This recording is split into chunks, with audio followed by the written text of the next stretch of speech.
En esta breve cápsula hablaremos primero de la carrera política de Adolfo Suárez, que será el primer presidente de la democracia española reinstaurada después de la secesión de 1977. Hablaremos brevemente de las dificultades que tuvo en el Congreso Constituyente, de la Constitución del 78 y por último de su papel en términos de su primer gobierno democrático hasta la crisis del 23 de febrero del 81. Bueno, como ustedes saben, Adolfo Suárez falleció el 23 de marzo pasado y reunió a la clase política en pleno, a la clase política española en pleno. Sin duda fue uno de los artífices más importantes de la transición a la democracia española. Él nació en la provincia de Ávila, en Cebreros, en septiembre del 32 y va a iniciar una carrera política importante en su provincia dentro de las estructuras del régimen franquista, ¿no? A él le toca vivir en buena medida el tardofranquismo, ya es un periodo de la dictadura franquista en donde evidentemente ya para entonces la sociedad española había cambiado de manera radical. Él avanza en su carrera política primero como uno de los miembros más importantes de las Cortes franquistas y va a ocupar diversos puestos en la administración pública española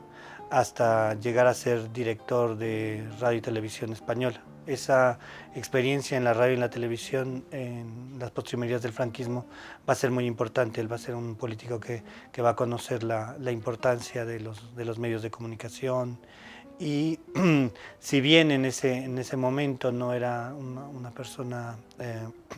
muy reconocida fuera de del círculo del régimen franquista, va a ser seleccionado por el rey Juan Carlos cuando hay una crisis de gobierno y va a ser seleccionado como como presidente de la... a Adolfo Suárez le va a tocar un periodo fundamental en términos del llamado primero a una reforma política que va a lograr en primer lugar la disolución de las Cortes franquistas en 1976 y con esta disolución de las Cortes franquistas y el llamado a un referéndum para una nueva ley electoral va a avanzar el proceso de transición política español. La mayor parte de los historiadores tienden a enfatizar el papel de las élites políticas en el proceso de transición española. Sin embargo, creo muy importante enfatizar que estas élites políticas reflejaban una serie de cambios sociales que había vivido ya la sociedad española en los años 50 y 60 y también durante la década de los 70, que hacían que había una incompatibilidad entre un régimen autoritario y una sociedad que era una sociedad plural, una sociedad moderna, que buscaba cada vez más su integración con el resto de Europa y que en buena medida tenía que adaptar de manera muy rápida y eficiente esas instituciones a un nuevo marco democrático. Con la muerte del dictador en 1975 se abre esta oportunidad política para España, pero otra vez creo que es importante enfatizar cómo ya para entonces, tanto dentro de la oposición se había organizado una serie de movilizaciones y movimientos sociales muy importantes. El Partido Comunista había infiltrado los sindicatos y esto había generado toda una serie de movilizaciones obreras fundamentales. Se estaban reorganizando los otros partidos de oposición, en particular el Partido Socialista Obrero Español, y en ese marco existe esta oportunidad que ve el presidente Suárez, el presidente del gobierno, de proponer esta reforma política. La reforma política finalmente se va a aprobar en las Cortes franquistas, que básicamente lo que hacen es decidir su autodisolución al aprobar la ley, y esta ley va a ser votada en un referéndum frente a todos los españoles. Con estos dos triunfos, Suárez presenta un proyecto para que haya las primeras elecciones democráticas en 1977. Pero para que estas elecciones fueran creíbles, era necesario primero legalizar a los partidos de oposición y en particular legalizar al Partido Comunista de España. Este partido, que era dirigido por Santiago Carrillo, era clandestino e ilegal, y los grupos más, digamos, más conservadores y más leales al antiguo régimen, evidentemente no querían aceptar la legalización y la incorporación de los comunistas en las elecciones, que no participaran en las elecciones. Suárez hace un movimiento brillante en términos de una negociación directamente con Carrillo, con Santiago Carrillo, quien era el líder del PC, y luego se establece la legalización del Partido Comunista de España. Esto, Suárez va a tener que enfrentar múltiples crisis a lo largo de su periodo presidencial. Una de ellas es una vez que se legalice el Partido Comunista de España, una parte de los militares del régimen renuncian a sus cargos y él tiene que, basado en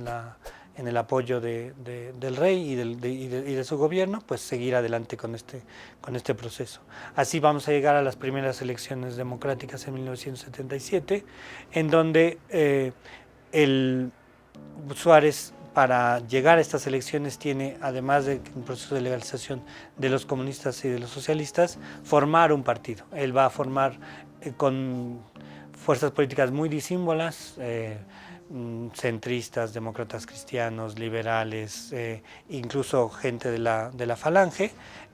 lo que será la Unión de Centro Democrático, que es un partido político hecho en buena medida al vapor y justamente desde el gobierno para la formalización de la presentación en las elecciones. Con este partido Suárez va a ganar las primeras elecciones, pero no va a obtener una mayoría absoluta en el gobierno. Y la oposición, una de las, digamos, de los temas más interesantes del proceso electoral es que se esperaba que la oposición de izquierda, dada la importancia que había tenido el Partido Comunista de España, iba a tener una mayor representación, pero no es así, sino que quien tiene mayor representación es el Partido Socialista Obrero Español, que se convierte en el partido más importante de la oposición frente a UCD. A la derecha de UCD estaba Alianza Popular, que era el partido de Fraga, uno de los hombres también más importantes del régimen durante esa época y que está a la derecha de UCD, y a la izquierda del PSOE está el Partido Comunista de España, ¿no? Entonces, en este arco parlamentario con distintas formaciones políticas, van a permitir que estas primeras cortes democráticas después de la dictadura, se transformen en unas cortes constituyentes. Suárez también va a encabezar mediante un proceso muy importante, apoyar mediante un proceso muy importante, que estas cortes constituyentes vayan a tener la representación parlamentaria de todas las fuerzas políticas. Mucho se ha hablado en México, por ejemplo, de los pactos de la Moncloa, que son pactos económicos en donde Suárez convence a distintas fuerzas políticas para que acuerden sobre todo dos temas fundamentales, que es el control de la inflación y tratar de una política fiscal más progresiva, pero en realidad el pacto constituyente es el pacto más importante. Y este se va a dar dentro de las Cortes españolas, ¿no? La Constitución del 78 va a ser fundamental para establecer un verdadero Estado democrático y social en España, y en ese papel a Suárez como presidente del gobierno le va a corresponder establecer este nuevo régimen político. De manera muy breve, porque no tenemos mucho tiempo, en 79 él va a tener que llamar otra vez a elecciones generales. Estas elecciones generales no le van a dar otra vez mayoría en el Parlamento, aunque sí aumenta un poco su presencia en términos del número de diputados que obtiene UCD como partido, pero en las capitales españolas son las izquierdas, en particular el PSOE, quienes van a ir controlando las grandes ciudades de España, ¿no? Esto en buena medida es hasta cierto punto una disolución para Adolfo Suárez y para los seguidores de UCD, y él a partir del 79 va a tener una legislatura muy complicada. Muy complicada en parte por una situación económica de crisis que se va a ir profundizando, y además en el ámbito político, porque las fuerzas o los llamados varones de UCD, que son miembros de las élites políticas tradicionales, ven a Adolfo Suárez simplemente como un primus inter pares, no como alguien que controle a su partido, y entonces todo esto va a generar una serie de problemas muy graves. Además, con el creciente poder de la oposición, hay una serie de llamados a llamar a elecciones generales, y finalmente Suárez va a tener que dimitir en el 81, y es en la investidura del nuevo presidente del gobierno, Leopoldo Calvo Sotelo, que se va a dar el famoso intento de golpe de Estado el 23 de febrero, ¿no? Entonces Suárez llega a 1981 a la investidura, hay este intento de Tejero de tomar el Congreso español. Digamos, un momento muy importante en la historia de España. Finalmente Suárez va a enfrentar directamente a Tejero y va a tratar eh,